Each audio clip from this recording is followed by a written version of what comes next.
नमस्कार, मी शंकरवाडी इथं आलेलो आहे. तर शंकरवाडी इथं ह्या शेतकऱ्यांना आज आपण ऑल इन वन हे टॉनिक देत आहे. खरे ह्याच्या मागे आता एक खोडवा आहे, 1 एकर क्षेत्र आहे. मागच्या वर्षीसुद्धा त्यांनी आपलं ऑल इन वन वापरलं होतं, तर त्याचा काय रिझल्ट आला त्यांच्याकडनंच जाणून घ्या. नमस्कार साहेब. नमस्कार. आपलं नाव? सूर्यकांत देशमुख माने. बरं, मागच्या वर्षी तुम्ही ह्या लावणीला 23-24ला आपलं ऑल इन वन वापरलं होतं काय? वापरलं होतं की. किती आळवणी किती फवारण्या दिल्या त्या? 2 आळूनं 2 फवारणी घेतल्या. बरं, आता हा आपला प्लॉट किती एकराचा आहे? 1 एकरचा. मग मागच्या वर्षी म्हणजे आता 1 महिना 1.5 महिन्यापूर्वी तुमचा ऊस तुटून गेलेला आहे. हां.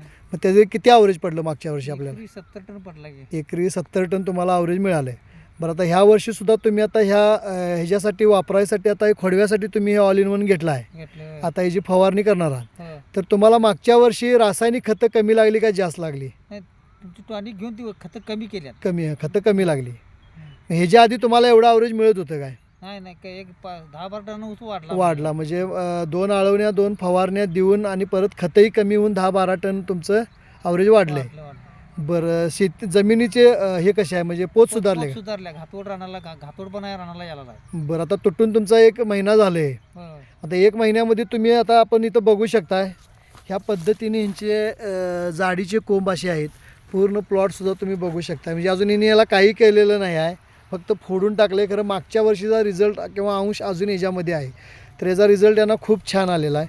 तर तुम्ही पुढच्या शेतकऱ्याला काय सांगाल ह्याबद्दल? नाही, औषध वापरायला जर सल्ला चांगला घेतायला चांगला असा सल्ला द्यायला काय हरकत नाही. बरोबर. तुम्ही हे ऑल इन वन वापरून जी टॉनिकला माहिती दिली त्याबद्दल मी तुमचा आभारी आहे.